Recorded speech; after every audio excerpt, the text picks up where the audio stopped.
салом дӯстони азиз ва хуш омадед ба барномаи сархати рӯйдодҳо. Дар дақиқаи баъди имрӯз 10 феврал дар баробари дигар мавзӯъҳо аз баҳси гаронии нархи билетҳои парвоз байни Тоҷикистону Русия мегӯем.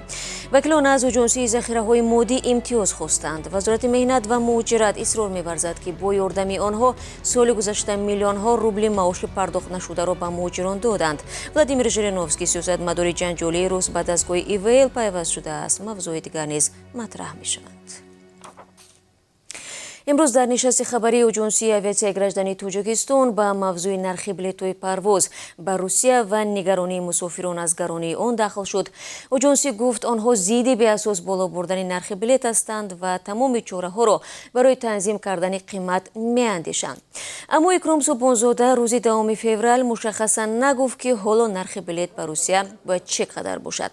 Дар айни замон ӯ афзуд, ки арзиши билет вобаста ба самт, вақт ва хароҷоте, ки дар амалишавии парвоз ба миён меояд, таъин карда мешавад. Ин гуфтугузорҳо дар ҳолест, ки ҳафтаи гузашта нархи билети парвоз байни Тоҷикистону Русия ҳатто аз 8000 сомонӣ ба боло рафт. масъулони хадамоти зидди нисорӣ гуфтанд, барои танзими нархи билети ҳавопаймо аз Тоҷикистон ба Русия дасташон баста аст. Зеро бар асоси як сӯзишнома байни ҳукумати ду кишвар аз соли 2001 нархи билетро ширкатҳои ҳавопаймоӣ таъин мекунанд. бинандагони азиз, тафсилоти нишасти Аҷонсии авиатсияи гражданӣ ва ҳам нархи билетҳо дар давоми рӯз пешниҳоди шумо мешавад. вазорати меҳнат ва муҳоҷирати Тоҷикистон мегӯяд, соли гузашта бо мусоидати онҳо миллионҳо рубли маоши пардохтнашудаи муҳоҷирони тоҷик дода шудааст. ба гуфтаи вазир Ширин Амонзода, дар ин муддат ба намояндагии онҳо дар Русия беш аз 24 000 нафар муроҷиат карданд ва бо дахолати намояндагӣ зиёда аз 18 миллион рубл маоши пардохтнашуда ба муҳоҷирон баргардонида шудааст. ҳамчунин ин мақомдор исрор меварзад, ки дар ин давра вазорати меҳнат барои бо кор таъмин шудани беш аз 4,5 тоҷикон дар Русия кӯмак кардааст. нархи гарони билети сафар ба Русия ва имтиёну дарёфти иҷозатномаи кор гурӯҳе аз муҳоҷиронро водор намуд, ки акнун дар Қазоқистон, кишвари сарватманди минтақа, кор биҷӯянд. тибқи омори расмӣ, дар 12 моҳи гузашта ками беш аз 9000 нафар Қазоқистонро кишвари муҳоҷират ихтиёр намуданд. дар айни замон, ба қавли Амонзода, соли 2021 дар Тоҷикистон тақрибан 59 000 нафар мақоми бекорро гирифтанд. мизони нисбатан баланди бекорӣ дар вилояти мухтори кӯҳистони Бадахшон ба қайд гирифта шудааст, ки 6%-ро ташкил медиҳад. вакилони маҷлиси намояндагон аз ҳукумати Тоҷикистон хостанд барои ворид кардани хӯрокворӣ, нирӯҳои минералӣ ва сӯзишворӣ ба Аҷонсии захираҳои моддии давлатӣ сабукӣ бидиҳад. дар сурати қабули пешниҳод, Аҷонсӣ аз пардохти андоз аз арзиши иловашуда аксиз ва боҷи гумрукӣ озод хоҳад буд. дар 2 соли охир нархи маводи хӯрокворӣ ва сӯзишворӣ дар Тоҷикистон ба маротиб боло рафт. пеш аз кишти тирамоҳӣ низ кишоварзон хабар дода буданд, ки нархи нирӯҳои минералӣ як маротиба зиёд шуд ва ин вазъ ба афзоиши нархи маҳсулоти кишоварзӣ сабаб хоҳад шуд. 2 сол боз парлумони Тоҷикистон Аҷонсии захираҳои моддии давлатиро аз пардохти боҷи гумрукӣ ҳангоми воридоти молу маҳсулот озод мекунад, то нархи ғизо ва сӯзишворӣ поин равад, аммо чунин чизе ба вуқӯъ напайваст. коршиносон пештар гуфта буданд, ки то воридоти маҳсулоти муҳим аз монополияи як гурӯҳ ё ширкат берун ва ба соҳибкорони воқеӣ имтиёз дода нашавад, нархҳо арзон нахоҳанд шуд. хадамоти матбуотии Девони вазирони Қирғизистон хабар дод, ки дар натиҷаи ҷаласаҳои гурӯҳи топографии ин кишвар ва Тоҷикистон аз 1 майи соли гузашта 81 километр марзи ду кишвар муайян шудааст. манба афзудааст, ҷаласаи навбатии гурӯҳи мазкур қарор аст аз имрӯз дар ҳудуди Қирғизистон оғоз ёфта то 15 феврал идома кунад. дар Девони вазирони Қирғизистон таъкид намуданд, ки ҳангоми таъини хатти марз миёни ин кишвар ва Тоҷикистон санадҳои солҳои 1924, 1927 ва 1989 ба инобат гирифта мешаванд. пештар Ориф Хоҷазода, раиси Кумитаи давлатии идораи замин ва ҳамзамон раҳбари гурӯҳи топографӣ низ хабар дода буд, ки соли гузашта 10 километри дигари марз миёни Тоҷикистон ва Қирғизистон муайян шудааст. تعیین و نشانه‌گذاری مرز حالا یکی از مسائل اساسی بین تاجیکستان و قرقیزستان است. دو کشور بیش از 900 کیلومتر سرحد دارند، ولی نشانه‌گذاری نشدن زیاده از 400 کیلومتری آن هر سر چند وقت سبب زن و زنی مردم و مناقشه مسلحانه نظامی آن می شود.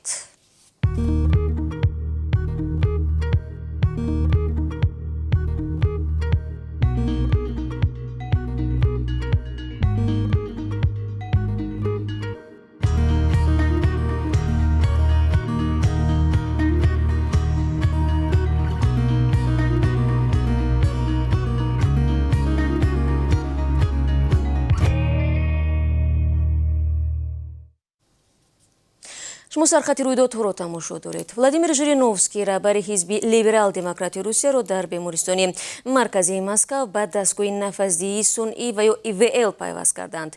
در این باره خبرگزاری RBK با تکیه به همحزبان این سیاستمدار جنجالی اطلاع می‌دهد. به قول منابع وضع سلامتی ژیرینوفسکی وزنین است. احتمال می‌رود که ژیرینوفسکی به اومیکرون سرایت یافته است. به نوشته رسانه‌های روسی، کرونا به طور جدی به صحت او تاثیر رسانده از 50 تا 75% شش‌هایش گرفتار این بیماری شدند. تا حال این گزارش‌ها از طرف منبع‌های مستقل رد و یا تصدیق نگردیدند. وکیل دومای دولتی از حزب لیبرال دموکراتی روسیه واسیلی ولاسوف به خبرگزاری اینترفاکس گفته است که ژیرینوفسکی با سنات‌ها کار می‌کند. او درباره مکان بود و باش ژیرینوفسکی چیزی نگفته است. ماه دکامبر ژیرینوفسکی گفته بود که در طول 1.5 سال 8 مرتبه خود را با واکسین‌های گوناگون مایه‌کوبی کرده است و بنابراین بیمار نشد. ولادیمیر ژیرینوفسکی 75 ساله با اظهارات ملت‌گرایانه خود در برابر زادگان آسیایی میانه معروف میباشد. در تاجیکستان در یک سال سپری شده مقامات دادگاهی برای نقض قانون تنظیم 681 پرونده حقوق ویرانکنی مأموری را بررسی کردند. در مجموع حجم پول جریمه برای ویران کردن قانون مذکور 3.1 میلیون سومانی را تشکیل داده است که نسبت سال پیش بیشتر می باشد. در این باره سلیمان دولتزاده رئیس کمیته دین اطلاع داد. قانون تنظیم رسم و آیین در تاجیکستان سال 2007 تصویب شد. آن یکی از پربسترین قانون‌های سال‌های اخیر در کشور است، چون به قول منعقدان آزادی‌های انسان را محدود کرده به حیات معیشی و خصوصی ساکنان دخالت می‌کند. قانون مذکور از جمله تشکیل و برگزاری زادروزها را تنها در دایره عائله اجازه داده است، در حالی که بسیاری‌ها این مقررات را ناعادلانه می‌حسابند و می‌گویند مجازات مقامات عیش آنها را تلخ می‌کند. سال گذشته وکیلان از طرح جانبداری نمودند که افزایش حجم جریمه برای نقض قانون تنظیم را پیش بینی می‌نماید. نزدیکان 30 تن از مهاجران تاجیک که 2 هفته پیش از جانب پلیس برای 2 روز در مسکو بازداشت شده بودند میگویند تلفن‌های موبیلی، سر و لباس و 5 میلیون روبلشان را پس نمیدهند. پلیس روسیه و سفارت تاجیکستان در مسکو گفتند این مهاجران در کارخانه غیرقانونی استحصال مشروبات اسپریتی کار میکردند و اشیای آنها پس از تحقیق برگردانیده میشود. لایق سمدوف، یک تن از مهاجران تاجیک، گفت آنها نمیدانستند که این کارخانه غیرقانونی است و 4 ماه در آنجا کار کرده بودند. او افزود آنها فریب خوردند و حالا پول و دیگر جهازی که همراه داشتند از پلیس پس گرفتن نمیتوانند. در سفارت تاجیکستان در مسکو به رادیو آزادی گفتند که از این حادثه خبر دارند و جلب شهروندان به کارهای غیرقانونی باعث نگرانی میباشد.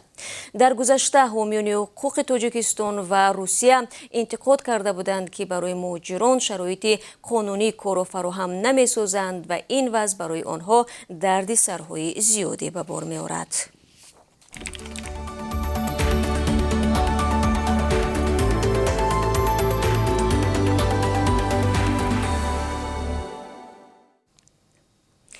تنها در سال گذشته و طریق فرودگاه بین‌المللی خوجند از روسیه تابوت 189 زادگان تاجیکستان به وطن آورده شده است که 33 نفرشان زنان میباشند. بنا به اطلاع ریاست خدمات مهاجرت این ولایت از شمار فوتیدگان 182 نفر ساکنان سوخت بودند. دلیل 2 برابر زیاد شدن مرگ مهاجران به فرق از سال 2020 به پاندمی و بسته بودن راه‌ها ربط داده شد. در عین زمان آمار مهاجرانی که سال 2020 در روسیه فوتیده و ولی تابوتشان آورده نشد معلوم نیست، زیرا بیشتر آنها در دوره پاندمی در آرامگاه‌های مسلمانی روسیه به خاک سپرده شدند. دوستان خوبم، حالا برای شما ایده قربی از خارجی در تاجیکستان معلومات میدیم. بانک ملی برای امروز 2 فوریه قربی از روبل روسی را 150 سومونی و 90 درم اعلام کرده است که نسبت روز گذشته 70 درم بیشتر می باشد. $1 11 سومونی و 30 درم و 1 یورو 12 سومونی و 92 درم مقرر کرده است. با همین رسیدیم به فرجام نشر نوبتی سرخط رویدادها. منت دارم که خبرهای روز را از رادیو آزادی عزیزان تماشا میکنید. 3 ساعت پس برنامه اخباری آزادی تقدیمتان می شود. آنجا انتظارتان خواهم بود. برای کار برایتان عزیزان.